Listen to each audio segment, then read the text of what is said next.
उत्तरी मुंबई से बीजेपी सांसद गोपाल शेट्टी ने दिल्ली में स्टैंडिंग कमेटी की बैठक में हिस्सा लिया। सांसद गोपाल शेट्टी से उनके दिल्ली आवास पर नागरिकता संशोधन बिल, स्लम फ्री मुंबई और किसान आंदोलन पर विशेष वार्ता की। न्यूज इंडिया के दिल्ली ब्यूरो चीफ प्रशांत शर्मा ने। मुंबई से भाजपा के सांसद गोपाल शेट्टी मेरे साथ मौजूद हैं। आइए उनसे कुछ विशेष वार्ता करते हैं। शेट्टी जी, आपका न्यूज इंडिया में बहुत बहुत स्वागत है। अभी भाजपा पे एक आरोप लग रहे हैं और विशेषकर आप पे एक फोटो बड़ी वायरल हो रही है कि एक बांग्लादेशी के साथ आपकी फोटो आ रही है जो भाजपा के पदाधिकारी थे और भाजपा कहती है कि हम बांग्लादेशी जो अवैध रूप से रह रहे हैं उन्हें भगाएंगे। तो ये कैसा कनेक्शन? नहीं, देखिए, मैं इसके बारे में बहुत स्पष्ट हूँ और मैं हर विषय में स्पष्ट हूँ। देखिए, वी आर ह्यूमन बींग्स। हम लोग काम करते रहते तो कभी गलतियाँ भी होती है, तो उसको स्वीकार लेना चाहिए। अब इस बंदे को हमारे पार्टी के माइनॉरिटी सेल के लोगों ने युवा का अध्यक्ष बनाया और बाद में पता चलने के बाद में उसको निकाल भी दिया, लेकिन बनाया यह हकीकत है। और बनाने के बाद में मेरे पास आकर मेरे साथ में उसका फ़ोटो निकाला और मैं तो मेरे ऑफिस में जब काम करता हूँ तो जो भी आते हैं उनके साथ में फ़ोटो निकालता हूँ। मैंने एक नियम बनाया, जो भी लोग घूमते हैं फिरते हैं तो वो अपने देश के नागरिक है ऐसा मानना चाहिए, और वो पुलिस के गिरफ्तार में नहीं है तब आपसे भी मिल सकते हैं, मेरे से भी मिल सकते हैं। लेकिन मेरे साथ में कोई फ़ोटो अगर गलत आदमी निकालता है तो मैं कहता हूं कि उसके ऊपर आप कड़ी से कड़ी कार्रवाई करो। मैं अगर उसकी तरफदारी करता हूं तो मेरी गलती है। मैं तो कहता हूं ना, मैंने फ़ोटो निकाला है, लेकिन अगर वो कोई गलत बंदा है, गलत काम कर रहा है, गलत एक्टिविटी के साथ में जुड़ा है तो उसके ऊपर आप डबल कार्रवाई करिए, क्योंकि वो मेरे साथ में फ़ोटो निकाला है, एक मेंबर ऑफ पार्लियामेंट के साथ में निकाला है। अब जहाँ तक इस बंदे का बात है, बांग्लादेशी वो मुस्लिम है, तो हमने तो साहब 2014 में मोदी जी आने के बाद में कायदा बनाया, जितने भी बांग्लादेशी मुस्लिम इस देश में इलीगल रहे थे उन सारे लोगों को निकालना है। लेकिन निकालने के पहले एक प्रोसेस होता है और वो प्रोसेस करने का कायदा कांग्रेस की जब सरकार थी तब उन्होंने बनाया था। अब उनमें हिम्मत नहीं था उसको आगे बढ़ाने का, इम्प्लीमेंट करने का, लेकिन मोदी जी आए, उन्होंने कायदा भी अमेंडमेंट कर लिया और उसको इम्प्लीमेंट करने का भी स्टेज अभी आया है। बाकी सारे एक को करते जा रहे। और अभी 15 दिन के 20 दिन के बाद पहले अमित जी ने कहा है कि ये किसान आंदोलन के थोड़ा सा शांत होने के बाद में सीए हम इम्प्लीमेंट करने के दिशा में आगे बढ़ेंगे। अब राहुल गांधी आसाम के सभा में, जाहिर सभा में जाकर कहते हैं कि हम सीए इम्प्लीमेंट होने नहीं देंगे, यानी सिटीजनशिप अमेंडमेंट एक्ट है उसको इम्प्लीमेंट होने नहीं देंगे। आप एक जगह पे बोलते हम इम्प्लीमेंट नहीं होने देंगे। इम्प्लीमेंट नहीं होने देंगे तो देश में जितने भी बांग्लादेशी मुस्लिम है उसको बाहर निकालना नहीं है, ये हो जाता है। और मुंबई में, महाराष्ट्र में कांग्रेस के प्रवक्ता कहते हैं कि बीजेपी के लोग बांग्लादेशी लोगों के साथ में फ़ोटो निकाल रहे हैं। तो आपकी भूमिका क्या, ये तो स्पष्ट करो ना। हमने फ़ोटो निकाला है, हमारी गलती हो, लेकिन हमारी गलती पता कैसे चलेगा? जैसा आपने मुझसे सवाल पूछा तो एक टीवी वाले को मैंने कहा कि अब इसके आगे जिसको भी हम ऐसा मेंबरशिप वगैरह बनाएंगे तो उसका पहला आधार कार्ड चेक करेंगे। अगर आधार कार्ड है तो ही उसको मेंबर बनाना चाहिए, नहीं तो नहीं बनाना चाहिए। लेकिन इस बंदे के पास वो कहते हैं कि आधार कार्ड है। अभी उसका मैकेनिज्म क्या होगा? तो उसका मैकेनिज्म एक ही है कि सिटीजनशिप अमेंडमेंट एक्ट जो है उसको इम्प्लीमेंट करने का। जो देश के नागरिक है वो देश के नागरिक है, जो देश के नागरिक नहीं है उनको बाहर निकालना, तो ही इसका समाधान हो सकता है। तो कांग्रेस डबल स्टैंडर्ड करती है और कांग्रेस ने अपनी भूमिका बस स्पष्ट करनी चाहिए। और मैंने तो एक इंटरव्यू में ये भी कहा है कि मान लो सब कुछ अपने जगह पर सही है, मेरे से गलती हो गई ना, महाराष्ट्र की सरकार मेरे पर कार्रवाई करे, मैं फेस करूंगा म्यूजिक जो भी होगा वो। लेकिन मेरे पर कार्रवाई जब करते हो आप, तो इसका मतलब ये होता है कि बांग्लादेशी मुसलमानों को बाहर निकालना चाहिए। तो कम से कम देश का कचरा तो साफ हो जाएगा। मुझ पे कार्रवाई होगी तो हो जाने दो ना। तो अभी ball is in their court now, उनके कोर्ट में भी बॉल है, उन्होंने एक्ट करना चाहिए, करे वो एक्ट।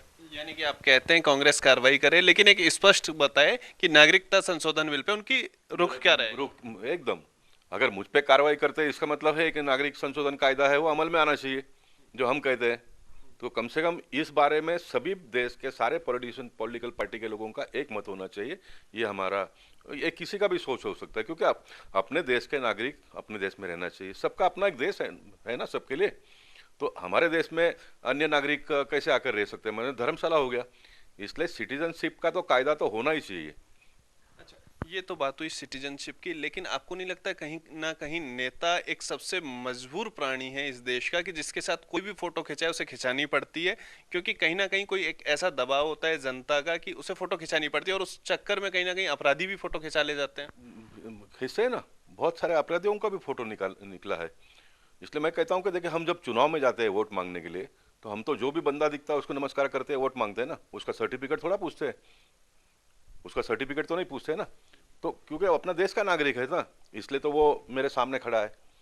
तो उसका जब हम जैसा वोट मांगते हैं वैसा वो आकर फोटो निकालने की अगर बात करेगा तो फोटो तो निकालना ही होता है। ये तो बात और है कि इसको हमने पदाधिकारी बना दिया, लेकिन पदाधिकारी बनाने का फिर एक प्रोसेस होता है। जो भी परिसर में रहते हैं 5-10 साल होता है तो कोई ना कोई जान पहचान होता है। डायरेक्ट तो कोई किसी को पदाधिकारी बनाता नहीं ना, वो उस परिसर का जाना माना है कि कोई ना कोई माध्यम से उसको पहचान हो जाती है, वो एक दूसरे के कांटेक्ट में आता है, तब तो उसको पदाधिकारी बनाते हैं। अब दूसरा मुद्दा, मैं उसको पॉलिटिकल टच देना नहीं चाहता हूँ। अब ये बंदा मालूनी में इतने साल से रह रहा था, तब कांग्रेस को कोई प्रॉब्लम नहीं थी।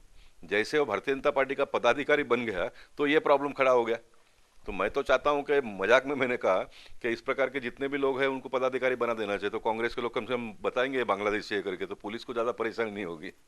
जी, ये तो भी मजाक। मगर शेट्टी साहब, अगर बात करें देश के ज्वलंत मुद्दे पे, तो अभी किसान आंदोलन को 3 महीने हो गए हैं और भाजपा पे आरोप लग रहे हैं कि वो ढंग से हैंडल कर नहीं पा रही है। तो आपको क्या लगता है, विपक्ष राजनीति कर रहा है या सरकार समझा नहीं पा रही है? देखिए, अभिव्यक्ति स्वातंत्र की बात तो सारे लोग करते हैं और ये बात सही भी है। अभी स्वतंत्रता किस प्रकार की होनी चाहिए इसके बारे में भी कोर्ट ने अभी वापस डिफाइन किया है। कोर्ट ने वापस डिफाइन किया है। अपने देश में सरकार लोकशाही पद्धति से चुनकर आती है, वो सरकार चलाते हैं वो लोग, लेकिन अपने देश में न्यायालय का एक अपना एक जगह है। न्यायालय ने कहा कि आप इसको स्थगिति दे दो, तो सरकार ने कहा कि हम स्थगिति देंगे नहीं, क्योंकि हमने एक कायदा बनाया ना। ऐसा कोई भी आंदोलन करेगा और स्थगिति दे दो फिर तो कोई भी कायदा इंप्लीमेंट ही नहीं होगा। हमने कायदा बनाया, उसमें कुछ गलतियां है तो बताइए, उसको हम सुधार कर लेंगे, लेकिन गलती तो कोई भी बताते नहीं है। तो हम स्थगिति नहीं देंगे। फिर सुप्रीम कोर्ट ने कहा कि हम स्थगिति दे रहे, हमने स्थगित, इसको स्टॉप कर दो। सरकार आगे आ गई, 18 महीने का पीरियड नक्की हो गया कि हम 18 महीने इसको इम्प्लीमेंट नहीं करेंगे। अब 18 महीने इम्प्लीमेंट नहीं करने का तय हो गया। वापस अपने देश में फेडरल सिस्टम से सरकारें चलती है। केंद्र सरकार जो कानून बनाती है वो जैसे के तैसे स्टेट ने इम्प्लीमेंट करना चाहिए, ऐसा कोई ज़रूरत नहीं है। वहाँ पर वो स्टेट के लोग उसमें अमेंडमेंट कुछ अदला बदला थोड़ा बहुत करके वो वहाँ कर सकते हैं। पंजाब के सरकार ने कहा कि ये कायदे, तीनों कायदा को हम मानेंगे नहीं, हम अपना कायदा बनाएंगे। उन्होंने बनाया, तो ये कायदा तो पंजाब में तो लागू ही नहीं है वैसे भी।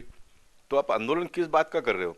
और दूसरा बात यह है कि ये तीनों कायदा इस प्रकार का, पहली बार में तो 10 साल असेंबली में रहा हूँ, वहाँ पर कायदा बनता था। 6 साल से पार्लियामेंट में हूँ, 15 साल कॉरपोरेशन में रहा हूँ, वहाँ कायदा नहीं बनता है, लेकिन वहाँ पर सर्कुलर से काम चलता है, रूल्स बनते हैं वहाँ पर। तो कोई भी कायदा बनता है तो उसमें सरकार का एक अंग होता है। समझो रेवेन्यू का मैटर होगा तो सरकार को उसमें कुछ ना कुछ टैक्स मिलता है। समझो हमने कोई जुडिशरी का कायदा बनाया तो उसमें वकील और जजेस को पावर दिया जाता है।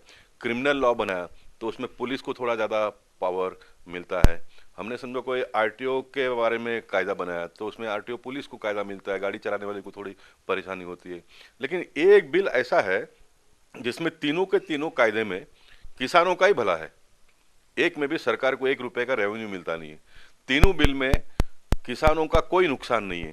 किसानों को अगर अभी जो ऑन गोइंग कायदा है वो कायदे के हिसाब से खेतीबाड़ी करना है वो करे, कोई प्रॉब्लम नहीं है, कोई बंधन नहीं है कि आपने नया कायदे का पालन करना है। लेकिन जूने कायदे से आपको कोई परेशानी होती है तो आप नए कानून का आधार ले सकते हो, वो भी आपके लिए है। तो इसमें तीनों कानून में किसानों का फायदा ही फायदा है, नुकसान कहीं पर भी नहीं है। सर, आप कह रहे हैं फायदा ही है, नुकसान नहीं है, तो आंदोलन क्यों चल रहा है फिर? आंदोलन तो लोकशाही है। अब मोदी जी जम गए हैं, 2024 में भी मोदी जी आएंगे, ये किसी को पूछेगा तो पता चलता है। इसलिए 2024 के पहले ही इस प्रकार के सारे हरकतें खड़े कर कर लोगों को गुमराह करना, लोगों का माइंड सेट चेंज करना, ये कांग्रेस और कुछ विरोधी पार्टी के लोग करते हैं। अच्छा, ये बात आपने की 2024 की, तो एक बात और सरकार कहती है कि 2022 तक सबको अपना घर मिले, ऐसा हमारा प्रयास रहेगा। आप मुंबई से आते हैं, आपके वहाँ पे काफी ऐसी छोटी छोटी बस्तियां हैं, चौल हैं, जहाँ पे लोगों के पास घर नहीं है, उसको लेकर क्या प्लानिंग है? नहीं, देखिए, आपने बहुत सही मुद्दा उठाया कि मुंबई एक ऐसा शहर है जहाँ पर 7% लोग झोपड़पट्टी में रहते हैं। और देश में पहली बार अभी झोपड़पट्टी क्यों बनी? सारे देश में आप देखेंगे तो झोपड़पट्टी बनी है। सरकार चलाने वाले लोगों ने सामान्य लोगों को घर मिले इस प्रकार का कोई व्यवस्था ही नहीं किया। इसलिए मोदी जी ने पहली बार 2022 तक सबको घर मिलना चाहिए ये बात कही। एफोर्डेबल हाउसिंग का उन्होंने कायदा बनाया। सरकार हर घर के पीछे पैसा दे रही है।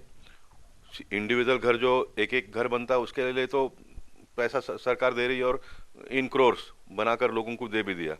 लेकिन एफोर्डेबल मल्टी स्टोरी बिल्डिंग बनाने के लिए भी कायदा बनाया, उसमें भी सरकार मदद कर रही है।